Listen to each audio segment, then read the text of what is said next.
General Elias Thorne had stared down warlords without blinking, but the agony tearing through his chest was an enemy he couldn't shoot. With a piece of rogue shrapnel migrating toward his heart, the wolf of the Marines grabbed the doctor by the collar, demanding only the absolute best mechanic to save him. He expected a renowned surgeon. He expected a stranger. What he didn't expect was the head nurse who walked in, eyes cold as the blizzard outside. When she ordered him to breathe, the general's face drained of color. The monitor spiked violently. He didn't just know her. She was the woman he had buried in an empty grave 20 years ago. And now, she was the only thing standing between him and death. The blizzard did not fall upon Chicago. It tried to erase it. The wind howled off Lake Michigan with the force of the artillery barrage, burying the skyline under a suffocating blanket of white. The streets, usually veins of pulsing red and white light, were dead. The city had surrendered to the ice. Only one thing moved in the frozen desolation of the Dan Ryan Expressway. A column of 3 black, up-armored SUVs cut through the drifts like a spear tip. They were heavy machines, built to withstand IEDs and ambush fire, but tonight they were fighting a war against the weather. Their engines roared in low gears, tires crunching over ice that had formed hours ago. Inside the middle vehicle, the heat was cranked to the maximum, but General Elias Thorne felt cold. It was a cold that didn't come from the air conditioning or the storm outside. It radiated from the center of his chest, a deep metallic chill that tasted like copper and old regret. Elias sat rigid in the leather seat. At 58, he was a man carved from granite and scar tissue. His hair was silver, cropped close in a high and tight cut that refused to acknowledge the passing of trends or time. A jagged white scar ran along his jawline, a souvenir from a knife fight in Fallujah, disrupting the otherwise stern symmetry of his face. He wore his service alphas, the olive green uniform pressed to a razor's edge, though he had unbuttoned the collar to breathe. "ETA, Major?" Elias asked. His voice was a low rumble, like a tank idling in a garage, but those who knew him could hear the strain in the gravel. Major Sterling, his chief of detail, sat in the front passenger seat. Sterling was a younger man, sharp-featured with the anxious energy of a terrier, constantly checking the tablet in his lap. 3 minutes, General, Sterling said, looking back. St. Jude Memorial is the only facility with power redundancy and a Level 1 trauma center that we can reach. The VA hospital is cut off by the drifts. Elias nodded once. The movement sent a fresh spike of agony through his chest. It felt as if a hook were being dragged through his aorta.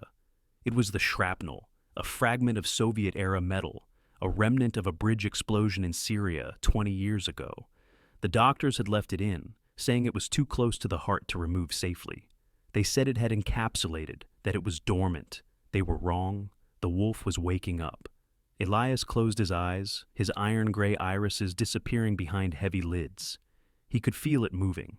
Millimeter by millimeter, the metal was migrating, tearing through the scar tissue that had held it prisoner for 2 decades. It was hunting his heart. "General, your oxygen saturation is dropping," the medic sitting next to him whispered, adjusting the nasal cannula. "Please, sir, try to relax." "I am relaxed, son," Elias lied. "If I were any more relaxed, I'd be dead." The convoy slowed as it approached the medical district. St. Jude Memorial Hospital rose from the storm like a medieval fortress, its brutalist concrete architecture defiant against the snow. Emergency lights bathed the entrance in a bloody red glow. The ramp to the ER was a sheet of ice, but the lead vehicle pushed forward, crushing the slush. Elias looked out the bulletproof window. The world was a blur of white and gray, a void where the city used to be. Then he saw the splash of gold. "Stop!" Elias barked. The command was instant. The driver slammed the brakes and the heavy SUV skidded slightly before the traction control wrestled it to a halt. "General, we are 30 yards from the bay," Sterling said, his voice rising in panic. "We need to get you inside." "Look," Elias said, pointing a trembling finger at the concrete barrier near the ambulance entrance. Huddled against the gray wall, half buried in a snowdrift, was a dog. It was a golden retriever mix, its fur matted with ice. It was trying to stand, but its rear leg hung at a sickening angle. It had given up barking. It was just shivering, a rhythmic, violent shaking that Elias could feel in his own bones. A security guard in a heavy parka was standing over it, shouting and waving a baton, trying to shoo the dying animal away from the VIP entrance. "He's kicking it out," Elias growled. The anger hit him harder than the heart failure. "Open the door." "Sir, you are in critical condition," the medic protested, reaching for his arm. "You cannot go out there." Elias turned his head. His eyes, usually cold, burned with a terrifying intensity. "I said, open the door. That is a direct order." The medic shrank back. Sterling cursed under his breath and popped the lock. The wind hit Elias like a physical blow. The cold was shocking, instantly freezing the sweat on his forehead. He swung his legs out, his polished boots hitting the slush. He ignored the screaming protest of his heart and stood up. He swayed, his vision tunneling, but he forced his spine straight. "Major Sterling!" Elias shouted over the roar of the wind. Sterling was already at his side, trying to support him.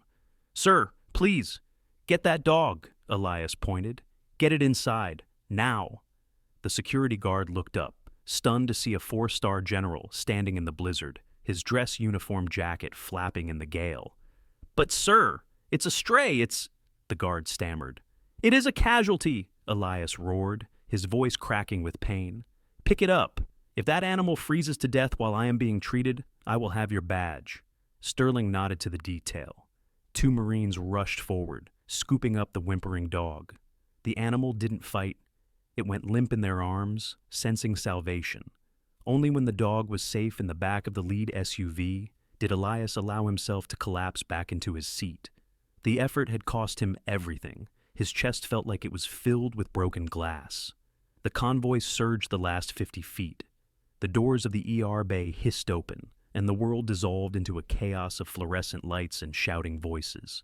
"Trauma 1! We have a VIP male, 58, severe chest pain, history of retained foreign body."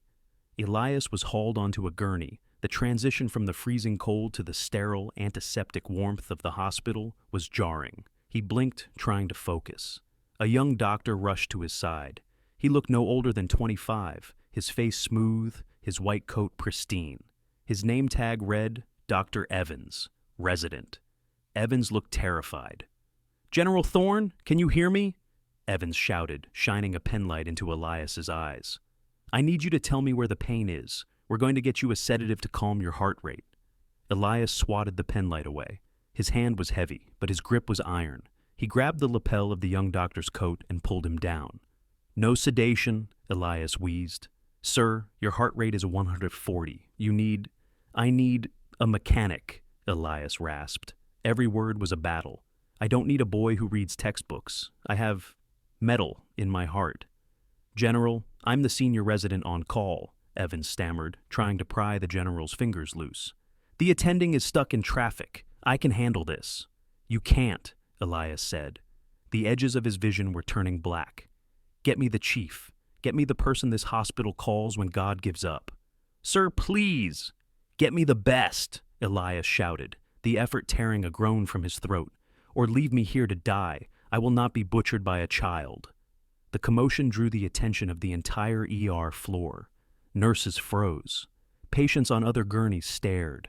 General Elias Thorne, the Wolf of Fallujah, lay dying on a stretcher, fighting the very people trying to save him. The pain surged again, a tidal wave of agony that crested over his head. Elias gasped, his back arching off the mattress. His hand released Dr. Evans and clawed at the air, eventually finding the fabric of his own uniform over his heart. He gripped the medals pinned there, the ribbons of campaigns fought and won, as if they could armor him against this internal enemy.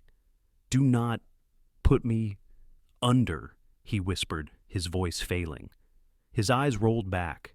The sounds of the ER, the beeping monitors, the shouting voices, the squeak of rubber soles, began to stretch and distort, sounding like they were underwater.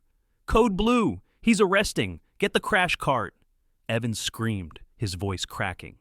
"Don't touch him!" Sterling shouted, stepping between the doctor and the general, his hand hovering near his sidearm.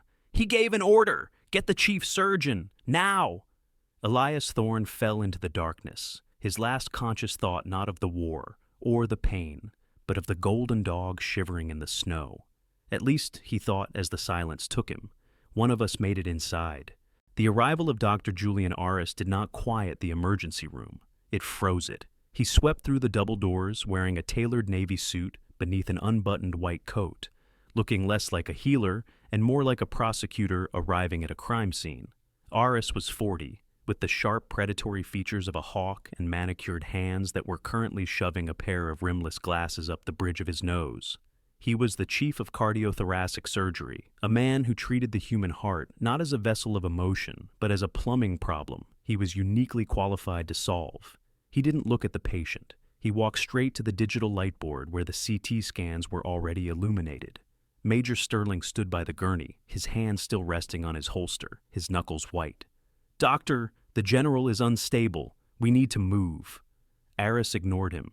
He stared at the scans, his eyes darting across the ghostly gray images of Elias Thorne's chest cavity. He traced a line in the air with a long, slender finger. "Massive pericardial effusion," Aris muttered to himself, his voice a dry tenor. "The foreign body is jagged, approximately 4 centimeters. It has eroded the adventitia of the ascending aorta. It's not just sitting there, it's burrowing." He finally turned to look at the gurney. Elias was conscious, barely. The general's skin was the color of wet ash, and his breathing was a shallow, rattling gasp. "This man is dead," Aris announced, his tone flat. "He just hasn't stopped moving yet." Sterling stepped forward, invading the doctor's personal space. "Fix him." "I am a surgeon, Major, not a necromancer," Aris scoffed, stripping off his suit jacket and tossing it to a nurse without looking. "If I open his chest, the pressure change alone will likely rupture the aorta. He will bleed out in 3 seconds. I won't kill a national hero on my table just to satisfy your chain of command." "You are afraid," a voice rasped from the gurney. It was weak, sounding like grinding stones, but it carried enough command to silence the room. Elias Thorne had opened his eyes. They were glassy, swimming with pain, but the steel behind them was intact. Aris paused. He walked over to the bedside, looking down at the general with clinical curiosity. "I am pragmatic, General. I don't take bets I can't win." Elias reached up. His hand, heavy and trembling, grabbed the lapel of Aris's pristine white coat. He pulled the surgeon down until their faces were inches apart. Elias smelled of copper blood and old snow. Aris smelled of expensive cologne and antiseptic. "I have led 5,000 men into places where the odds were 0, Elias whispered, every syllable costing him a heartbeat. "I didn't do it because I thought we would win. I did it because it was necessary." Elias released him, his hand dropping back to the sheets with a dull thud. He coughed, a wet, hacking sound that brought pink froth to his lips. "Are you a surgeon, or just a man who protects his batting average?" Elias challenged, his eyes boring into Aris. "Cut me open, or admit you are a coward, and let me die." Aris straightened up. He smoothed his lapel, his face unreadable. For a long moment, the only sound was the erratic beeping of the cardiac monitor. The challenge had landed. Aris was arrogant, but his vanity was tied to his skill. To refuse now would be an admission of incompetence, not caution. "Prepper 1, Aris barked suddenly, the lethargy vanishing. "I want 6 units of O- on the rapid infuser. I want the bypass pump primed and ready before we even cross the threshold." The residents scrambled, galvanized by the sudden shift, but Aris held up a hand, stopping the chaotic flow.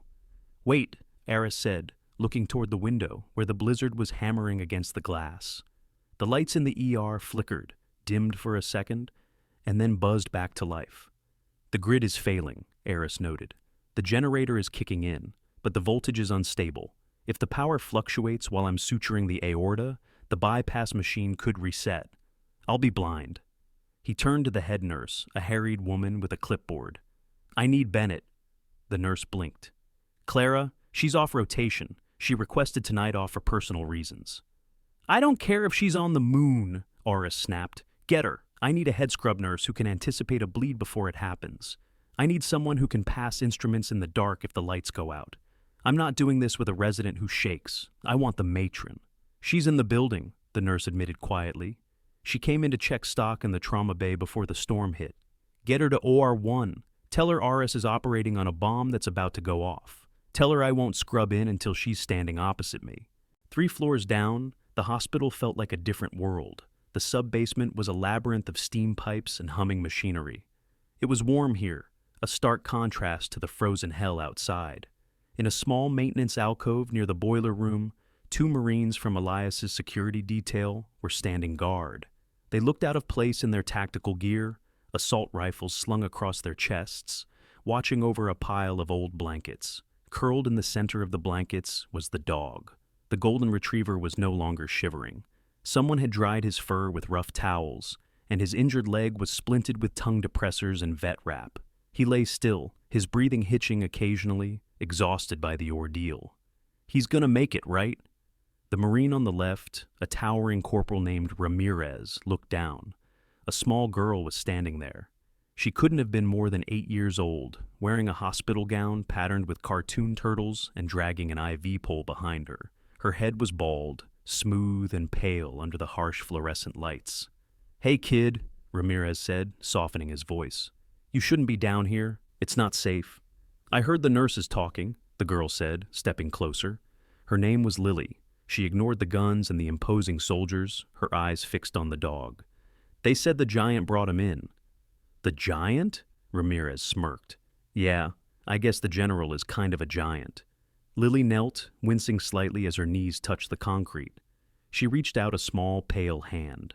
The dog opened one brown eye. He didn't growl. He let out a soft huff of air and nudged his wet nose against her palm. "His name is Lucky," Lily decided, "because he met the giant." "Lucky," Ramirez repeated, nodding. "Fitz. Listen, Lucky needs to sleep, and you need to go back upstairs before the nurses send a search party." "Can I stay just a minute?" Lily asked, stroking the dog's ears. "It's scary upstairs. The wind screams too loud." Ramirez exchanged a look with his partner. The other Marine shrugged. "1 minute," Ramirez said, stepping back to give them space. "Then we escort you back to the PEDS ward. Deal?" "Deal," Lily whispered. She leaned her forehead against the dog's flank.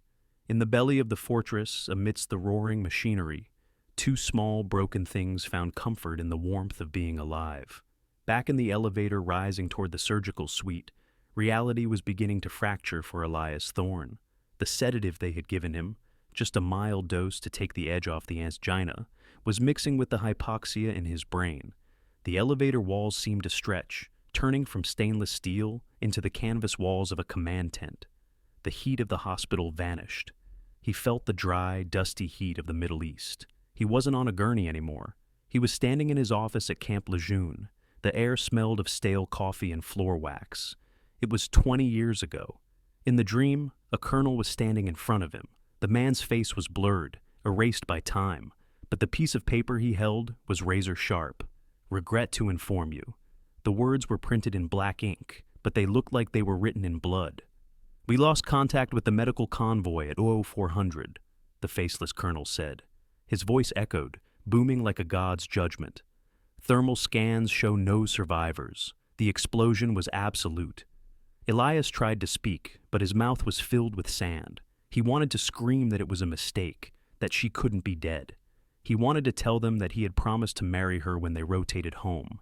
He had the ring in his locker, hidden inside a hollowed-out tactical manual. No survivors. In the dream, Elias felt his heart stop. It didn't explode, it calcified. He felt the tissue hardening, turning into stone, locking the grief inside so it couldn't destroy him. He saw himself taking the letter. He saw himself nodding, his face turning into the mask of the wolf, cold, emotionless, efficient. "General, General, stay with us!" The shout shattered the vision. Elias gasped, his eyes flying open. He was back in the elevator. The lights were flickering violently. Major Sterling was shaking his shoulder. "We're here, sir," Sterling said, his face pale. "We're at the OR." Elias grabbed Sterling's wrist. His grip was weak, desperate. The memory had been too real. The ghost was close. He could feel her presence in the storm, pressing against the walls of the hospital. "Don't," Elias whispered, tears leaking from the corners of his eyes, cutting tracks through the grime on his face. "Don't let me wake up alone."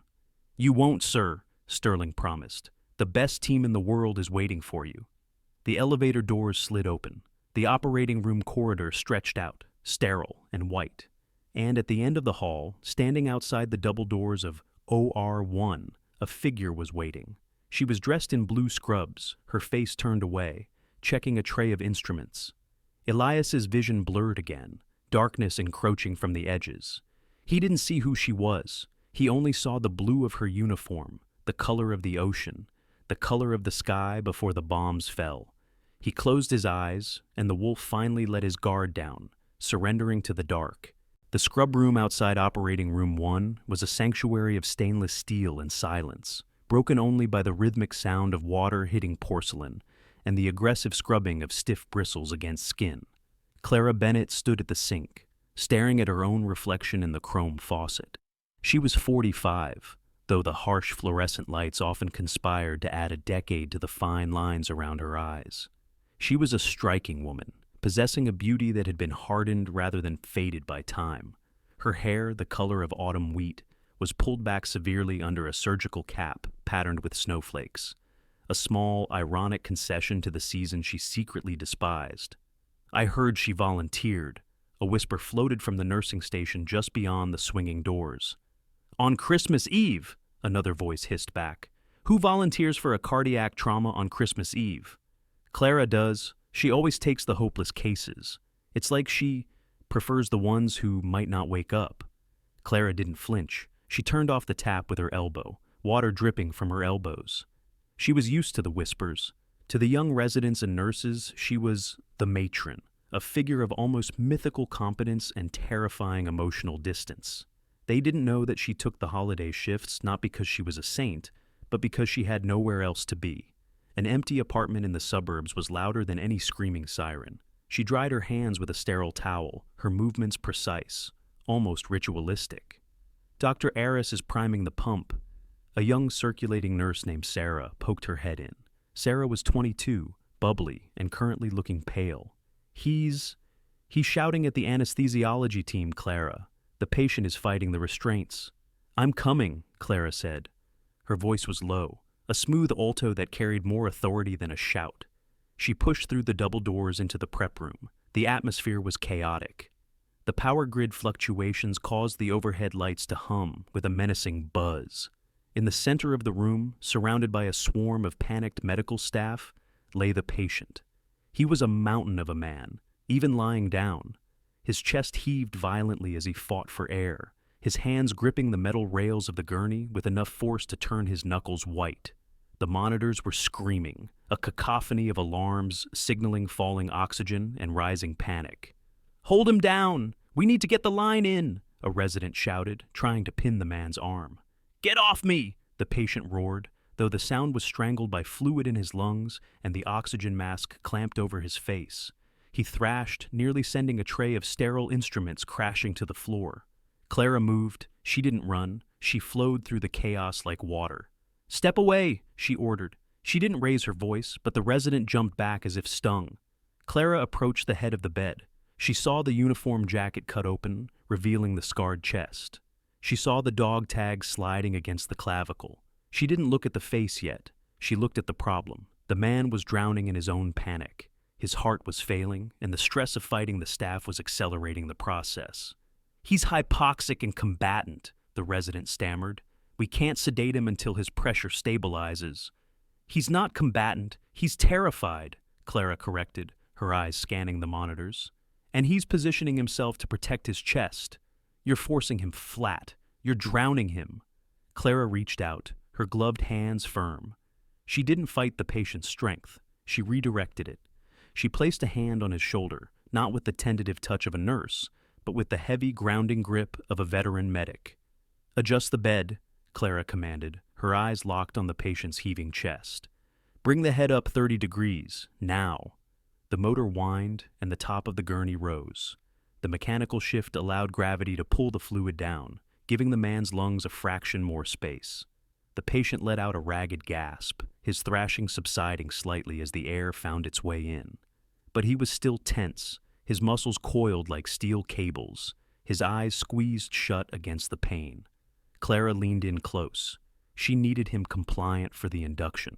She needed to reach the soldier inside the panic. "Breathe," she whispered, her voice cutting through the noise of the alarms. "The pain is just information. Don't fight the intel." The man on the table went still. It was a stillness more sudden than the thrashing. His hands stopped pulling at the rails. Clara checked the monitor. His heart rate hadn't dropped. It had spiked. Strange. She looked down at him, adjusting the blanket over his shoulder to preserve his dignity amidst the medical violence. Her eyes caught the flash of the silver eagle on his discarded collar. "Stay with me," Clara said, her voice softening instinctively, slipping into a cadence she hadn't used in 2 decades. It was the voice she used to use in the medical tents, under the roar of mortars. "You're safe. Maintain discipline, Colonel. I need you to focus on the breath." Colonel. The word slipped out. A ghost from the past. A muscle memory triggered by the sight of the uniform and the smell of blood and rain. The man's eyes flew open. They were gray, not the cloudy gray of the winter sky outside, but the piercing iron gray of a gun barrel. Elias Thorne stared up at the woman in the surgical mask. The pain in his chest was a supernova, burning him alive. But the sound? That sound had just stopped the world. He knew that voice. It was the voice that had haunted his dreams for 7,000 nights. It was the voice that had whispered to him in the dark when the alcohol didn't work. It was the voice of the woman he had left in the dust of the Koringal Valley. "Evie!" The name was a choked whisper, muffled by the plastic oxygen mask. Clara froze. Her hand was reaching for a syringe of fentanyl, but her fingers locked in midair. No one called her Evie, not since the war, not since she changed her name, buried her past, and became Clara Bennett. Elias's hand moved. It was slow, trembling with weakness, but driven by a desperation that defied medical science. He reached up, his fingers calloused and stained with the grime of the storm, hooked under the elastic strap of his oxygen mask. "Sir, don't remove that!" the resident shouted, stepping forward. "Back off!" Elias snarled, the sound feral. He ripped the mask away, gasping for unfiltered air. He looked at her. He didn't look at the nurse. He looked through the blue surgical cap, through the mask, straight into the soul of the woman standing over him. "Evie," he said again. This time it was clear. It wasn't a question. It was a prayer. Clara felt the floor of the operating room tilt. The sterile white walls seemed to close in. The beeping of the monitor synced with the thundering of her own heart. She looked down. Really looked. She saw the scar on his jaw. That was new. She saw the silver hair. That was new. But she knew the architecture of that face better than she knew her own hands. She knew the stubborn set of the jaw. She knew the way his left eyebrow ticked when he was in pain. It was Elias, the man who had promised to come back for her, the man who had sent a helicopter away while she was bleeding out in a cave, the man the radio said had ordered the retreat. "No," Clara whispered. The word was barely a breath. She took a step back, her professional mask crumbling. The syringe slipped from her numb fingers and hit the linoleum floor with a sharp plastic clatter. "It can't be," she stammered, her hands coming up to touch her own face, as if to check if she was still real. You're a ghost. You're the nightmare." "I'm here," Elias wheezed, reaching out a hand toward her. "Evie, look at me." "Don't call me that," Clara snapped. The anger came first, a hot, protective wave rushing in to cover the shock. "Evie died in the desert, General. You made sure of that." The accusation hung in the air, heavier than the silence of the grave. The residents and nurses exchanged bewildered looks. They had never seen the matron lose composure. They had never heard her raise her voice in anything other than a command. Elias looked stricken. The physical agony in his chest was nothing compared to the look in her eyes. It wasn't love. It was hatred. Pure, distilled betrayal. "I didn't know," Elias gasped, trying to sit up, fighting gravity and a failing heart. I thought you were gone. The letter, they gave me a letter." "Lie back down," Clara ordered, but her voice cracked. She wasn't the matron anymore. She was a woman standing before the architect of her ruin. "Clara, we are losing pressure," the resident shouted, pointing at the monitor. "He's going into V-fib." The alarm changed pitch. It wasn't the rhythmic beep anymore. It was a chaotic, frantic warning. Elias's eyes rolled back in his head, his hand dropping from the air, falling limp against the sheet. "Charge into 200!" the resident yelled, grabbing the defibrillator paddles. Clara stood frozen. For 1 second, one terrible, infinite second, she did nothing. She watched the man who broke her heart dying on the table. Then, the training took over. The soldier in her stepped forward, shoving the heartbroken woman aside. "Clear!" Clara shouted, grabbing the paddles from the stunned resident. "Everyone clear!" She pressed the paddles to his chest, to the chest of the wolf, to the chest of the man she had loved. Thump! Elias's body arched off the table as the electricity slammed through him. Clara watched the monitor, a flat line, then a spike, then another, a rhythm. Weak, thready, but there. She breathed out, a shuddering exhale that felt like a sob. She looked down at his unconscious face. "You don't get to die yet, Elias," she whispered, her voice fierce and trembling. "Not until you tell me why." The double doors swung open with a bang. Dr. Aris strode in, scrubbed and gowned, oblivious to the emotional bomb that had just detonated in his prep room. "Status?" Aris barked, snapping on his gloves. Clara looked up. Her eyes were dry, but they burned with a fire that could melt steel. She pulled her mask up, hiding her face, hiding the past. "Patient is stabilized, doctor," Clara said. Her voice was back to iron, but it was brittle. "Ready for transport." "Good," Aris nodded, not noticing the way her hands shook. "Let's open him up." Clara placed her hand on the gurney as they began to roll Elias toward the operating theater. She wasn't just a nurse anymore. She was the keeper of a 20-year-old secret. And tonight, she would either save his life or end her own story. The operating theater was a cathedral of cold blue light. The transition from the chaotic prep room to the sterile sanctum of OR1 had been a blur of motion. But for Clara Bennett, time had warped into a thick, suffocating sludge. She moved on autopilot, her hands performing the intricate dance of preparation she had mastered over thousands of surgeries. She arranged the retractors, counted the sponges, and checked the suction, but her mind was thousands of miles away. Lost in the burning sands of a desert, she had spent 2 decades trying to forget. General Elias Thorne lay on the table, stripped of his uniform, his chest exposed. The iodine painted a stark orange square over his heart, marking the battlefield where Dr. Aris would soon wage war. "Induction in 2 minutes," Dr. Aris announced, adjusting the magnification loops on his glasses. He was pacing like a caged tiger, irritated by the flickering overhead lights. "I want him under deep, no fluctuations." "Understood," the anesthesiologist, Dr. Park, replied, reaching for the propofol. "Wait," Elias croaked. His voice was weaker now, a broken sound that barely rose above the hum of the ventilation system. He turned his head, his eyes searching the room until they locked onto Clara. She was standing by the instrument tray, her back rigid. "Nurse Bennett," Aris snapped, "restrain his arm. We need to push the meds." Clara hesitated. Every instinct in her professional training told her to obey, to sedate the patient and let the mechanics of surgery take over. But the woman inside the scrubs, the ghost named Evie, was screaming. She walked to the head of the bed. She didn't restrain him. She leaned in, her face inches from his, her eyes hard as flint. "You have 60 seconds, General," she whispered, her voice a razor blade wrapped in velvet. "Before you go under, before I cut you open." Elias looked at her. The pain in his chest was eclipsed by the agony in his eyes. He saw the hate in her gaze, a hatred so profound it felt like a physical weight. "Why?" he wheezed, tears leaking from the corners of his eyes, tracking into his silver hairline.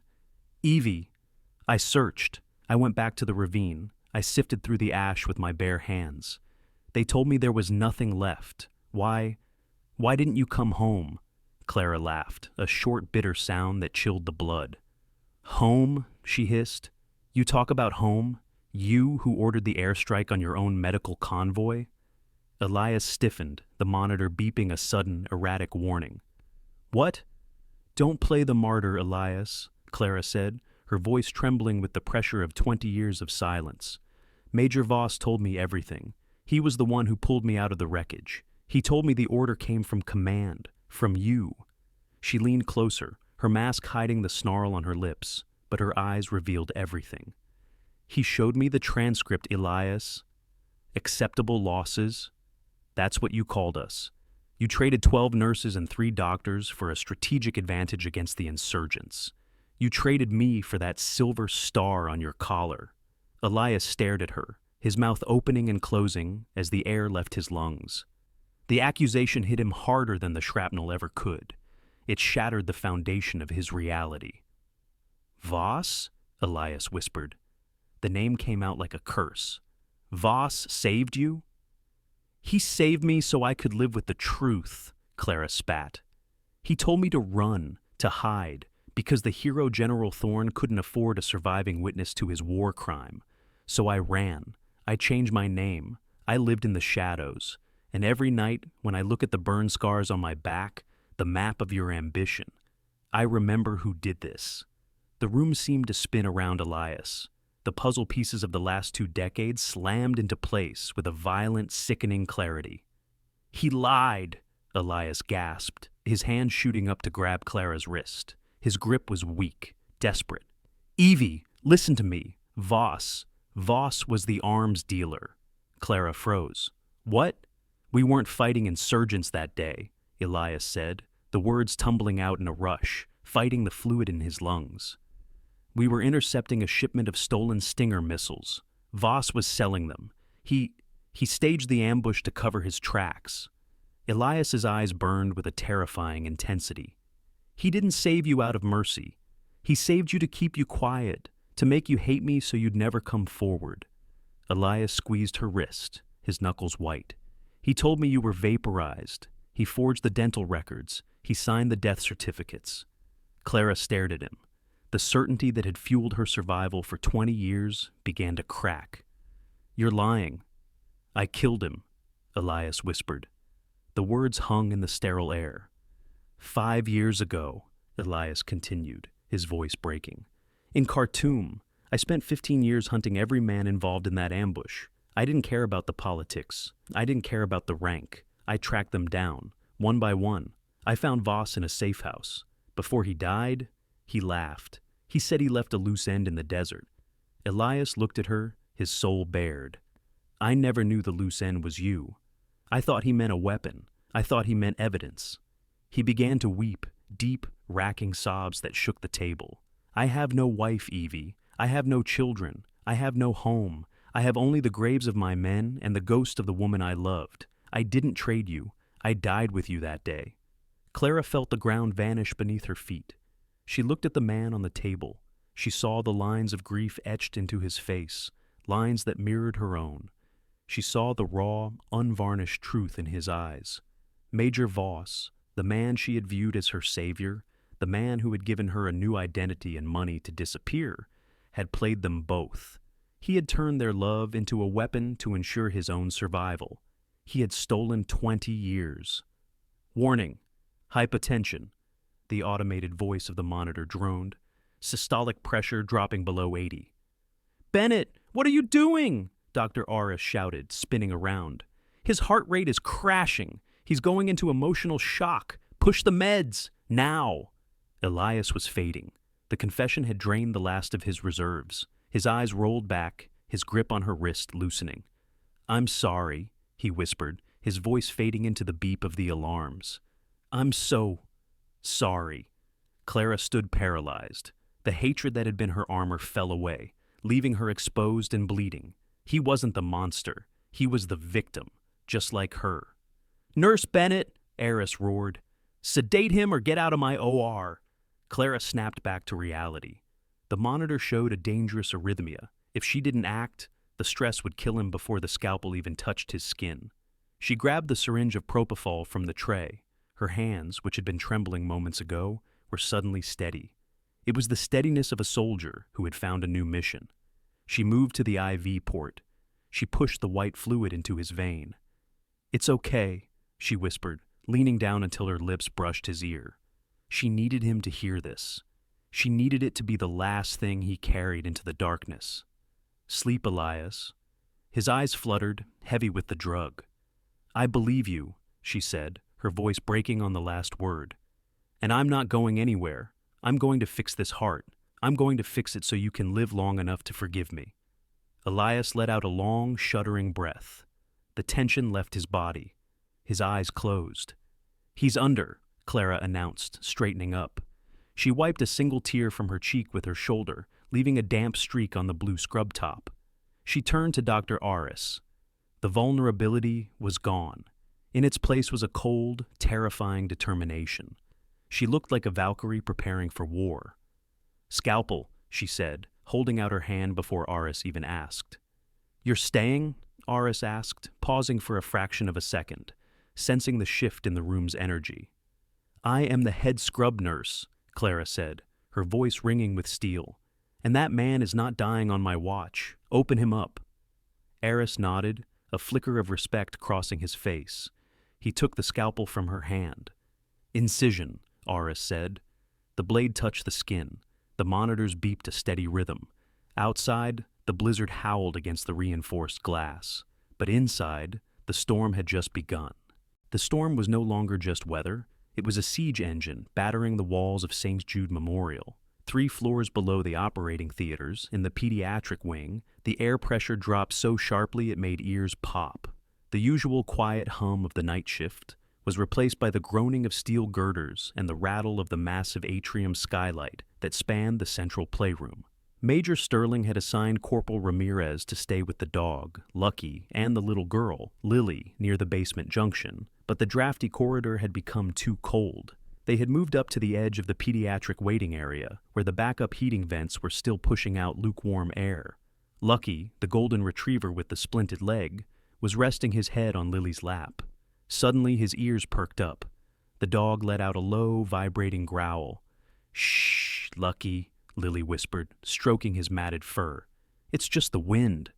Lucky didn't listen. He scrambled to his 3 good legs, ignoring the pain, and let out a sharp, piercing bark. He faced the glass atrium ceiling, the fur on his neck standing straight up. "Hey, keep that dog quiet," a nurse called out from the station. "The kids are sleeping." Lucky barked again, louder this time, a frantic, rhythmic warning that echoed off the tile floors. He began to pull away from Lily, hobbling toward the center of the room, where a group of children were sleeping on cots, moved there earlier to be closer to the nursing station. "He's never acted like this," Ramirez said, frowning. He looked at the dog, then followed the animal's gaze up to the darkness above the glass.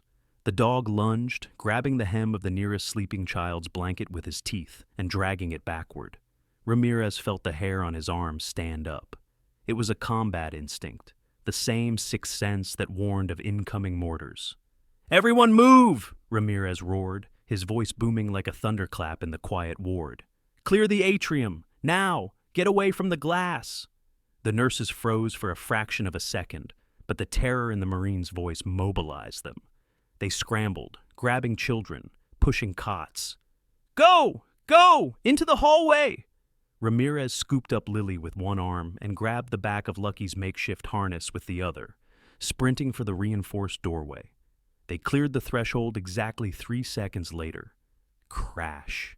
A massive oak tree, uprooted by the blizzard winds, slammed into the skylight.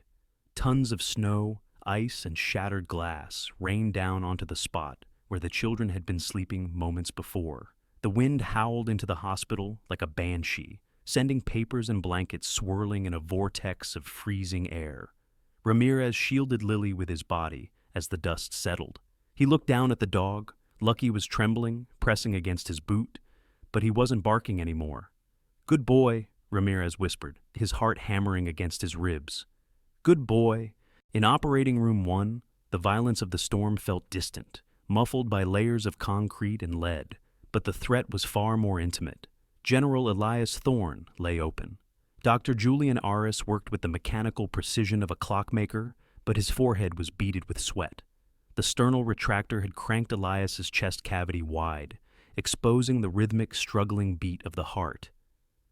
"Pericardium is fibrotic," Aris muttered, his voice tight. "The scarring is worse than the scans showed. It's like concrete." Clara Bennett stood across from him. She was a statue of focus. Her hands moved before Aris asked, placing the dissection scissors in his palm, slapping the gauze into his waiting fingers.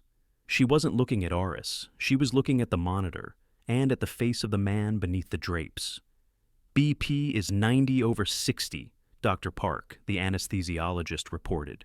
He's tolerating the exposure, but barely. There it is, Aris said. He pointed with the tip of his forceps.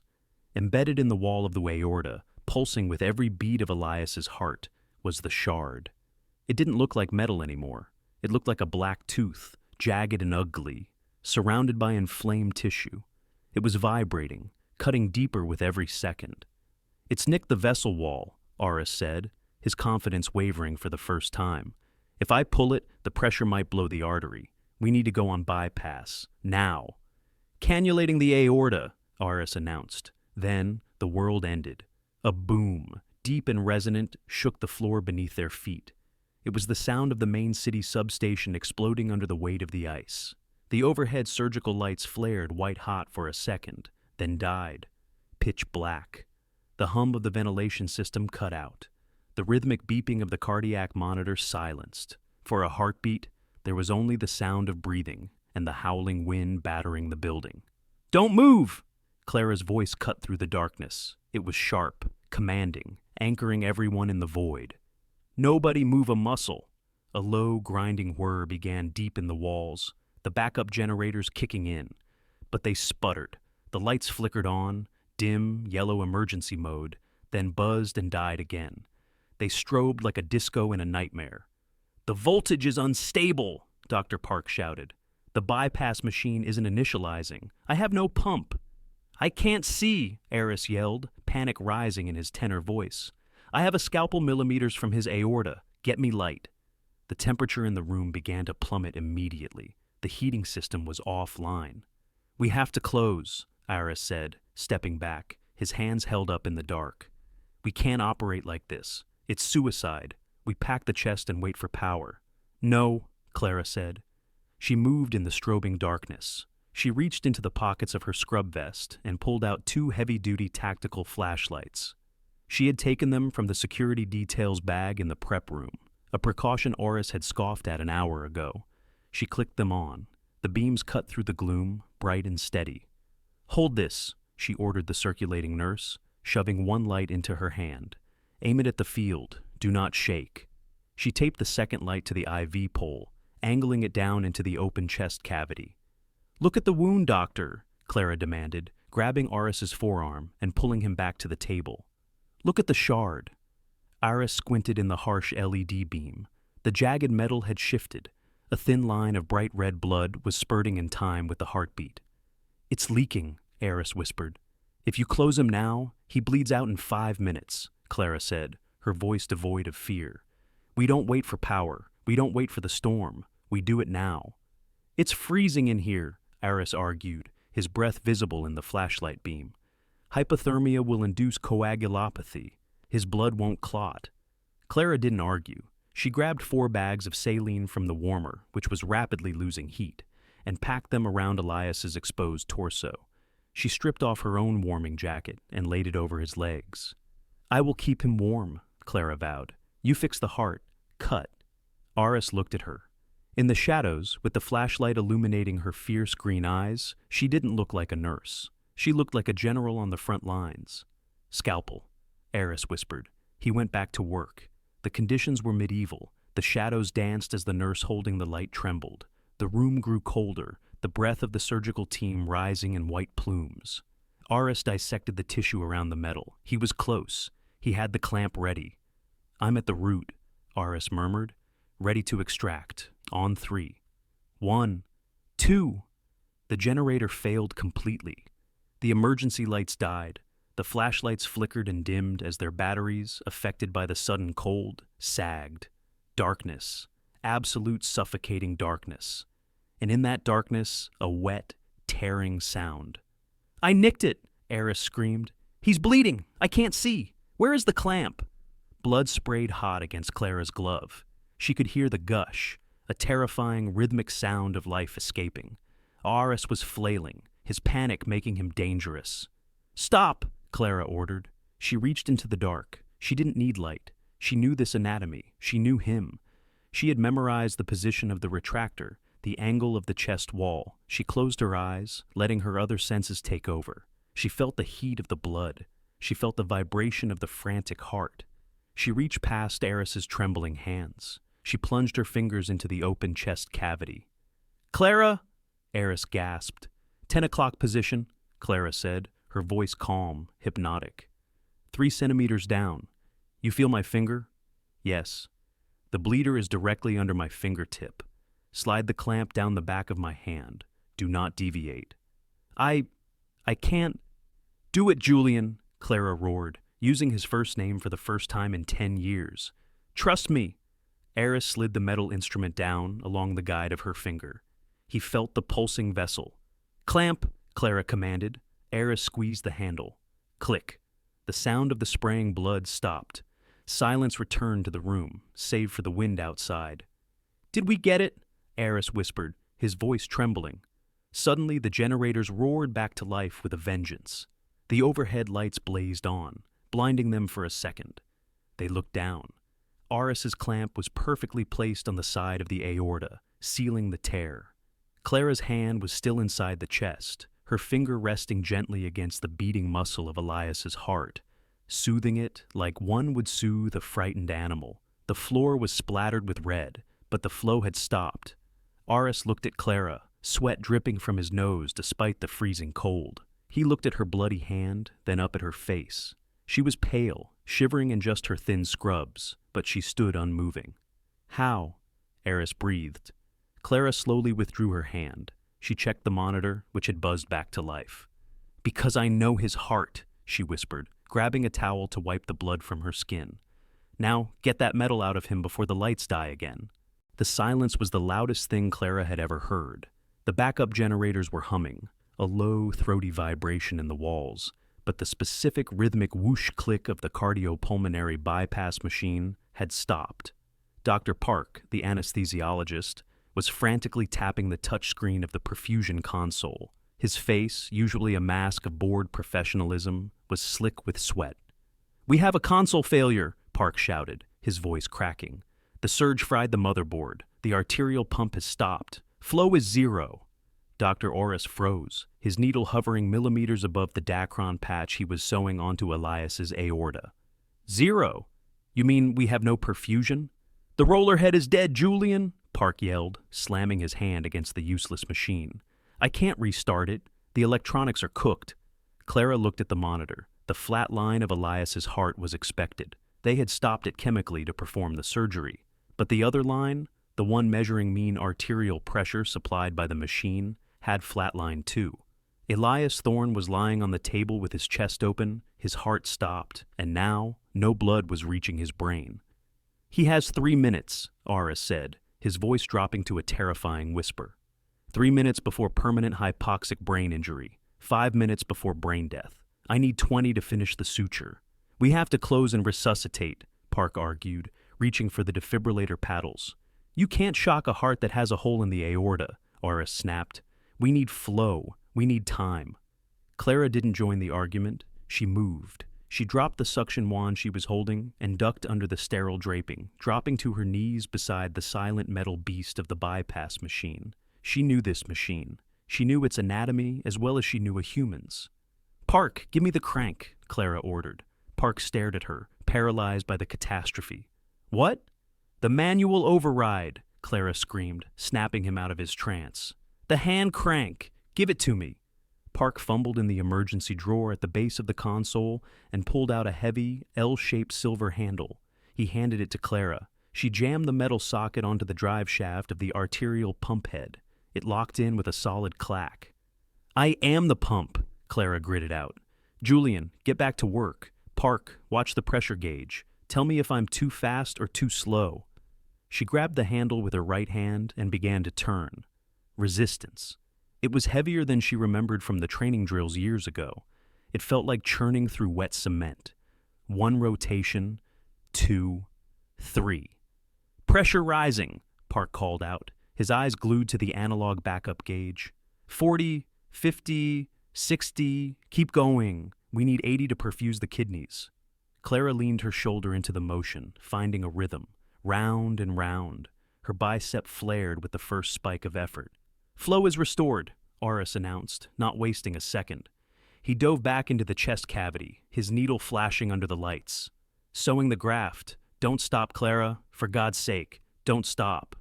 "I'm not going anywhere," she gasped. The world dissolved. Elias wasn't in the cold, sterile room anymore. The pain that had been eating his chest for 20 years was gone. He was standing on a porch. The wood under his boots was warm, smelling of cedar and sunshine. Before him stretched the Shenandoah Valley, a rolling ocean of green hills dusted with the yellow of blooming wildflowers. It was spring, the air tasted of honey and rain.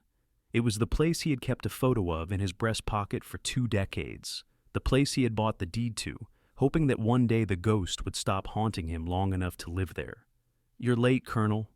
Elias turned. She was standing by the screen door, not the Clara of the hospital, with tired eyes and scrubs stained with his blood. This was Evie. She was 24, wearing a sundress the color of the sky, her hair loose and catching the wind. She wasn't angry. She wasn't scarred. "I got lost," Elias said, his voice sounding young again. "The storm was bad." "I know," she smiled, and it was the smile that had kept him alive in the cage at Kandahar. "But the storm passes. Come inside, Elias. Coffee's on." He took a step toward her. He wanted to go inside. He wanted to sit in the chair by the window and never fight another war. He wanted to lay his armor down. But as he reached for the door handle, he heard a sound. A rhythmic grinding sound, like a heartbeat, but mechanical, strained, desperate. Grind, grind, grind. "What is that?" Elias asked, pausing. Evie looked at him, and her image flickered. For a second, he saw the older Clara, sweat dripping from her nose, her teeth bared in agony. "That's the price," she whispered. "You can't come in yet, Elias. It's not paid." "Faster!" Park shouted. "Pressure is dropping to 55. "I'm trying," Clara groaned. 10 minutes had passed. 10 minutes of continuous heavy resistance. Her arm was on fire. The lactic acid was building up in her muscles, turning her tricep and shoulder into a knot of screaming agony. Every rotation of the handle sent a shockwave of pain up her neck. Sweat poured down her face, stinging her eyes, soaking her mask. She couldn't wipe it away. Her right hand was locked onto the handle, her left hand bracing against the machine chassis to generate torque. Rotate, push, pull, rotate. "How much longer?" she wheezed. "I'm on the posterior wall," Aris replied, his voice tight. "The tissue is friable. I have to go slow. 10 more minutes." 10 minutes. It sounded like a century. "Switch out," Park suggested, seeing Clara's body trembling. "Let me take the crank." "No," Clara gasped. "The transition. You'll lose pressure. The bubble trap. If we hesitate, air embolism. I have the rhythm." It was a lie, partially. They could switch if they were fast, but Clara couldn't let go. She felt the vibration of the blood moving through the plastic tubing. She could feel his life in her hand. If she stopped, he died. It was that simple. She was buying his life with her pain, and it was a transaction she was willing to make. Her vision began to tunnel. The room grayed out at the edges. "This is for the desert," she thought, forcing the handle around. "This is for the years I hated you." Her shoulder joint clicked audibly.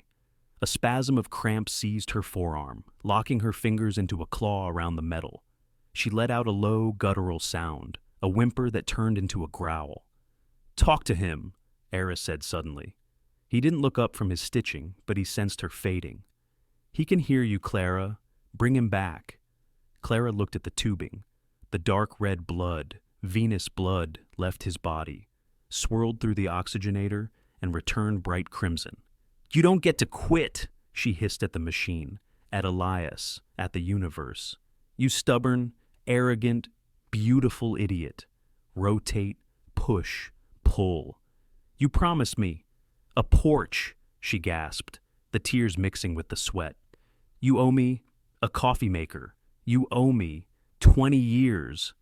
Her arm was numb now. She was powering the motion with her hips, rocking her whole body back and forth, a human engine driven by grief and love. "Almost there," Aris said. Last suture. Clara was sobbing now, dry, heaving sobs that shook her ribs. She couldn't feel her fingers. She was terrified that if she tried to let go, she wouldn't be able to. Done! Aris shouted. Clamp off. De-airing the heart. Keep cranking, Park warned. We need to rewarm before we wean him off. I can't, Clara whispered. Her head dropped, her forehead resting against the cold metal of the console. But the arm didn't stop. It kept moving, jerky now, fueled by nothing but will. Okay, warming is sufficient, Aris said. Restarting the heart, charging paddles to 10 joules. Internal shock. Thump. Clara felt the jolt through the floor. We have a rhythm, Aris announced. Sinus bradycardia. It's strong. Park, take over volume. Clara, stop. Clara? She didn't stop. She couldn't. Her brain sent the command, but her body was locked in the loop of survival. Clara! Aris dropped his instruments and ducked under the drape. He grabbed her wrist. Stop! He has a heartbeat. You can stop. She looked up at him, her eyes wild, unfocused. Is he? He's alive, Aris said gently, prying her fingers one by one off the silver handle. Look at the monitor. He's doing it on his own. Clara let go. The handle spun freely for a second, then stopped. The silence returned, but this time, it was broken by the most beautiful sound in the world. Beep! Beep! Beep! Clara tried to stand up. She made it halfway before her legs gave out. She collapsed onto the linoleum, her right arm hanging uselessly at her side, twitching uncontrollably. She sat there, surrounded by discarded wrappers and bloody gauze, gasping for air, listening to the music of Elias Thorne's heart. Aris looked down at her from across the table. He nodded, a slow, solemn gesture of absolute respect. Close him up, doctor, Clara whispered, closing her eyes. I'm just going to sit here for a minute. The blizzard had exhausted itself. Outside the reinforced glass of the intensive care unit, Chicago was buried under 3 feet of pristine, white silence. The wind, which had howled like a banshee for 24 hours, had vanished, leaving behind a sky of piercing, fragile blue. Inside room 402, the silence was different. It was the heavy, rhythmic silence of survival. The only sounds were the hiss of the ventilator, now assisting, not forcing, the breath, and the steady, reassuring beep, beep, beeps of the cardiac monitor. Clara Bennett sat in a stiff vinyl chair, pulled uncomfortably close to the bed. She had not moved in 48 hours. She looked like a casualty of war. Her scrub top was wrinkled and stained with dried iodine and saline. Her hair, usually trapped in a severe bun, had escaped its pins, falling in messy strands around her face. But the most telling sign of the battle she had fought was her right arm. It was encased in a compression sleeve and resting on a pillow in her lap. The muscles were swollen, bruised a deep purple from the shoulder to the wrist, the price of 30 minutes of manual cranking. Dr. Aris had warned her of rhabdomyolysis, of muscle breakdown, but she had refused to leave the room for treatment. She took the ice packs and the anti-inflammatories, but she stayed.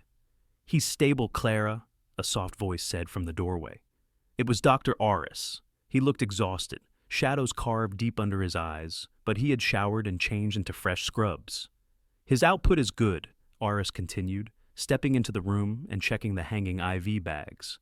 The graft is holding perfectly. You can go home, sleep for a few hours. I'll watch him. Clara didn't look up. Her eyes were fixed on Elias's chest, watching the rise and fall of the sheet. No, she said. Her voice was raspy, unused. Clara, you're injured. You need rest. I left him once, Clara whispered, her gaze never wavering. I left him in a convoy 20 years ago because my shift ended. I'm not leaving him again until he opens his eyes. Aris looked at her, then at the sleeping general. He understood. In the hierarchy of medicine, he was the surgeon. But in this room, Clara was the guard dog. Okay, Aris nodded. I'll bring you a coffee. He left. Clara sat for another hour. The sun began to creep across the linoleum floor, touching the edge of the bed. Her throat felt like it was filled with sandpaper. She needed water, just a sip. She looked at Elias. He was deep in the sedation cycle, his face relaxed, the lines of pain erased by the drugs.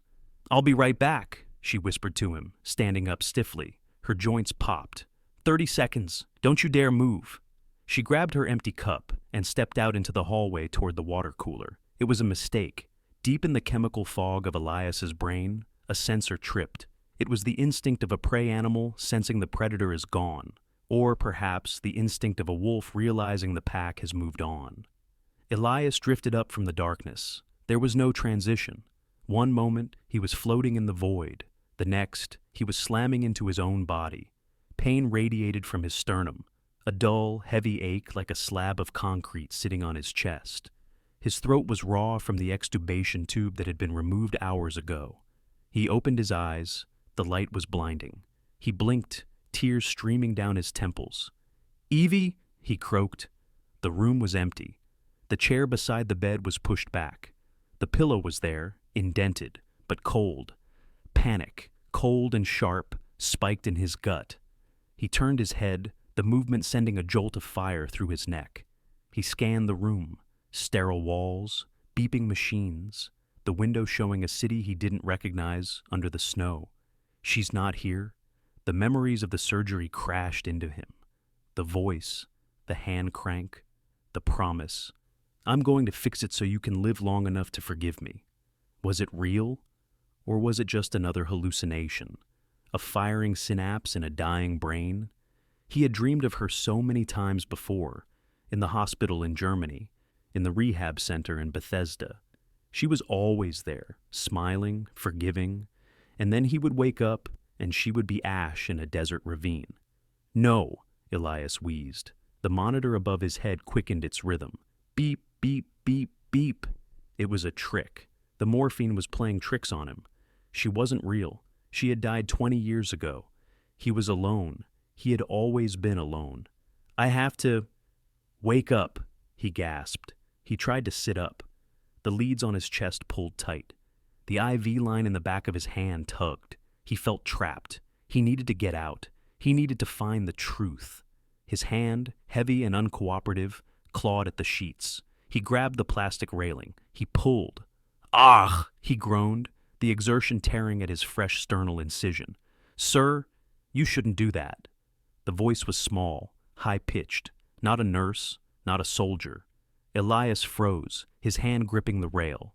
He turned his head toward the door. Standing there, peeking around the doorframe, was a small alien. She was a little girl, no older than 8, wearing a pair of oversized flannel pajamas and a beanie hat pulled down over a bald head. She was holding an IV pole like a staff, and beside her, leaning heavily against her leg, was a dog. It was the golden retriever. His leg was wrapped in a bright blue cast. His fur was clean and fluffy, no longer matted with ice. Elias stared. The hallucination was getting elaborate. "Who?" Elias whispered. "I'm Lily," the girl said, stepping into the room. She wasn't afraid of the tubes or the machines. She looked at him with the solemn wisdom of a child who has spent too much time in hospitals. "And this is Lucky. The nurses said you were sleeping, but Lucky wanted to say thank you." The dog, hearing his name, thumped his tail against the doorframe. Thump, thump. Lily walked closer. The dog limped beside her, his nails clicking on the tile. "He's the one you saved," Lily explained, stopping by the bed. "From the snow. Corporal Ramirez said you stopped the whole war to pick him up." Elias looked at the dog. Lucky looked back, his brown eyes warm and liquid. The dog stretched his neck out and rested his chin gently on the edge of the mattress, right beside Elias's hand. He let out a long, contented sigh. Elias moved his fingers. He brushed the soft fur between the dog's ears. It was warm. It was real. The texture of the fur grounded him. Hallucinations didn't shed. Hallucinations didn't have wet noses. "I saved him," Elias murmured, the fog in his brain clearing. It happened." "Yep," Lily said, reaching into her pocket and pulling out a sticker. It was a cartoon of a smiling sun. She stuck it on the plastic rail of his bed. "You did a good job, Mr. Giant." The panic in Elias's chest began to recede, replaced by a profound, aching exhaustion. He wasn't crazy. He was alive.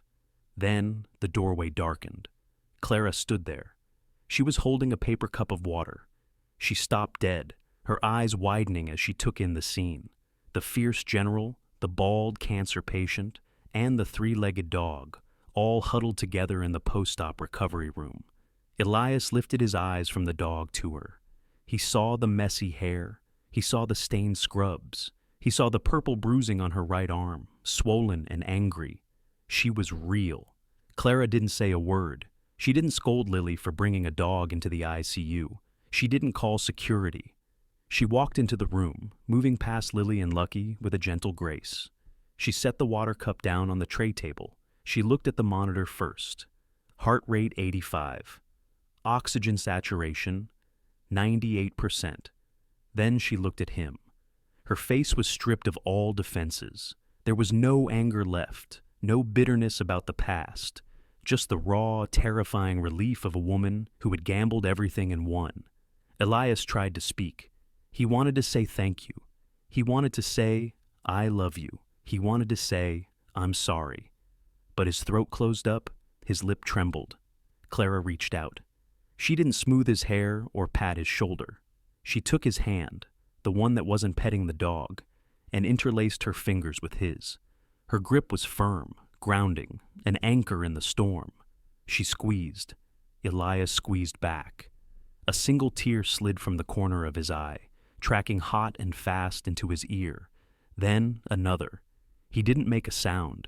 His chest heaved in a silent, shuddering sob that released 20 years of held breath. Clara watched him cry. She didn't look away. She just held on, her thumb brushing over his knuckles again and again. Lily watched them for a moment, then patted Lucky's head. Come on, Lucky, she whispered loudly. They're having a moment. The little girl and the limping dog turned and shuffled out of the room, leaving the two soldiers alone in the quiet morning light. Elias took a shaky breath, looking at Clara. You stayed, he whispered. Clara smiled. It was a tired, broken, beautiful smile. I told you, Elias, she said softly. I'm the matron. I never leave my post. The war ended not with a bang, but with the sound of a hammer striking cedar. The Shenandoah Valley was waking up. The Blue Ridge Mountains, rolling in endless waves of misty indigo against the horizon, were shaking off the gray lethargy of winter. It was June, 6 months since the blizzard in Chicago, and the world had exploded into a riot of green. General Elias Thorne, retired, stood on the wraparound porch of a farmhouse that had been built before the Civil War. He was wearing jeans covered in sawdust and a faded flannel shirt with the sleeves rolled up. He wasn't wearing his uniform. The stars on his collar were gone, replaced by the sweat of honest labor. He paused, wiping his forehead with the back of his hand, and looked out over the property. 10 acres of wild grass, a small creek that gurgled over smooth stones, and an old oak tree that stood sentinel near the driveway. It was quiet, but for the first time in 20 years, the silence didn't scream at him. You missed a spot. Elias turned. Clara stood in the doorway, holding 2 glasses of iced tea.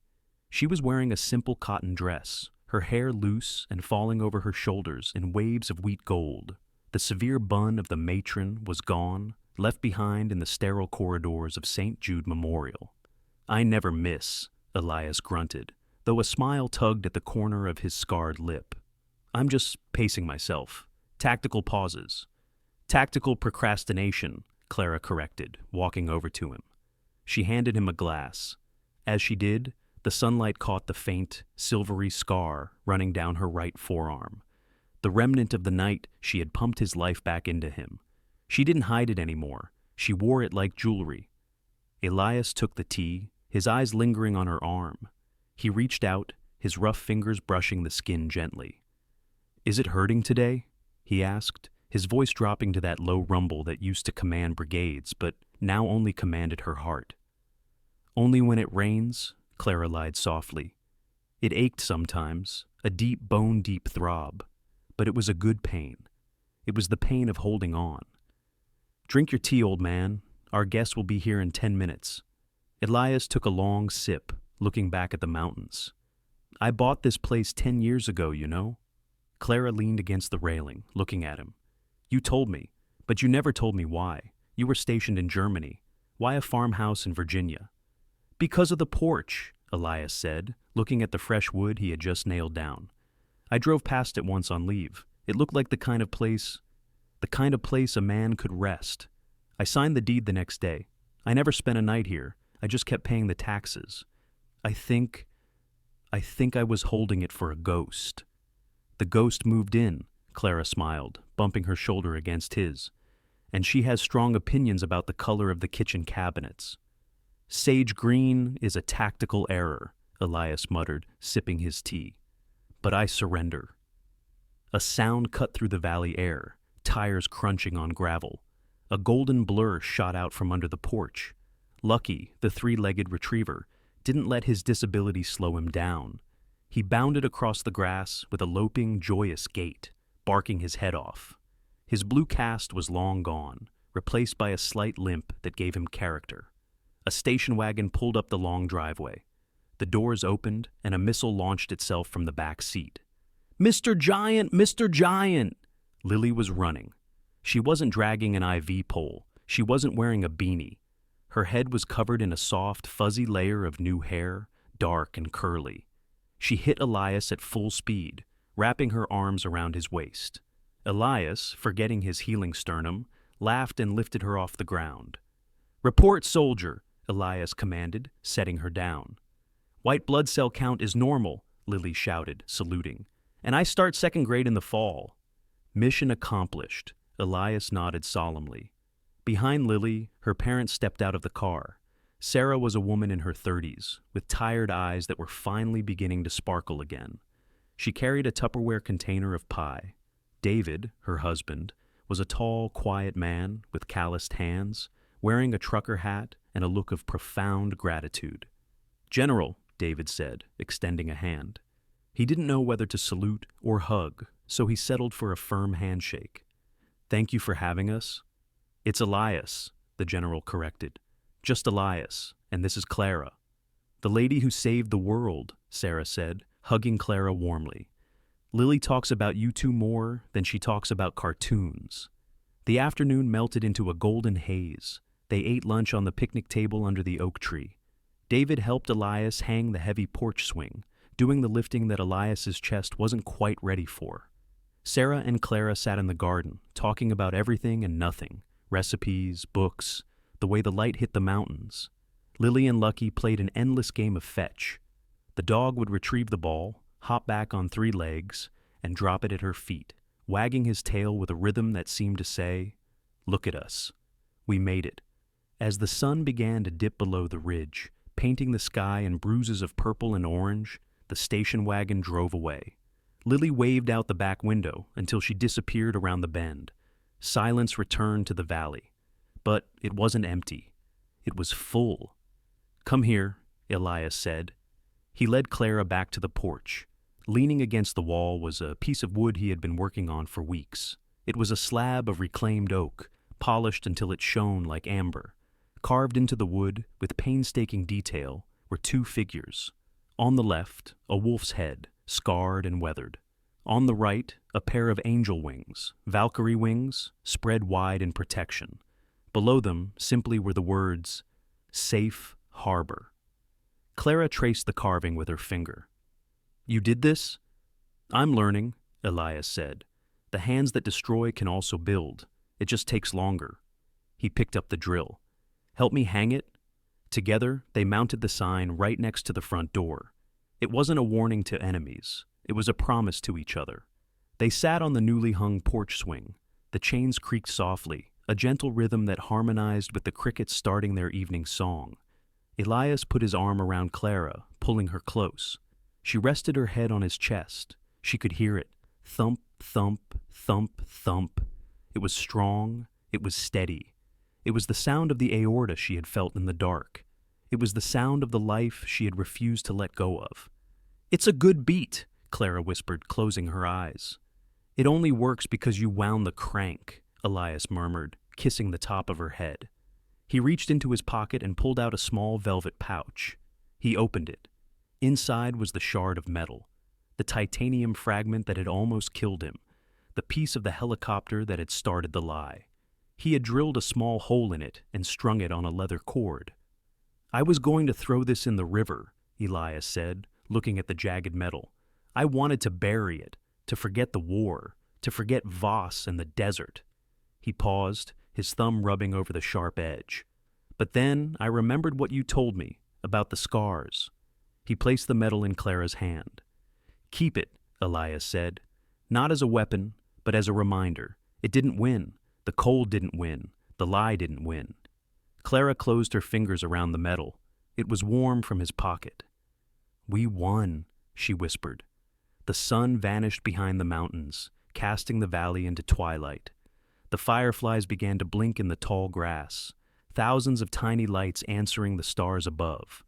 Two soldiers, broken by the same war, healed by the same storm, sat on their porch and watched the night come in. They didn't need to say anything else. The war was over. The watch was done. They were finally, truly, home.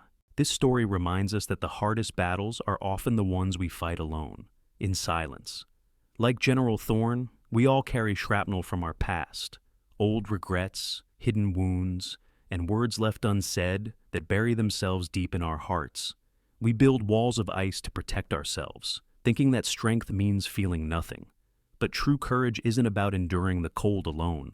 True courage is letting someone in to help you carry the weight. It teaches us that no matter how long the winter has lasted, it is never too late for spring to come. Healing begins the moment we stop fighting the pain and start trusting the hand that reaches out to save us. If this story of Elias and Clara touched your heart, please take a moment to hit the like button. It helps us share these stories of hope with more people who might need them. Share this video with someone you love, someone who might be fighting their own silent battle. Don't forget to subscribe and turn on notifications so you never miss a story. And I want to ask you, do you believe that love is strong enough to heal a 20-year-old wound? Let me know your thoughts in the comments below. Heavenly Father, I pray for every person listening right now. Just as you guided the hands of the surgeon and the heart of the nurse in the storm, I ask that you guide us through our own personal blizzards. Please touch the hidden wounds in our hearts, the scars that no one else sees. Grant us the strength to forgive those who have hurt us, and the humility to forgive ourselves. Replace our cold fears with your warm, healing light. Give us rest from our battles, and lead us to a place of safe harbor. If you receive this blessing and believe in the power of healing, type Amen in the comments. May you find your peace. God bless you.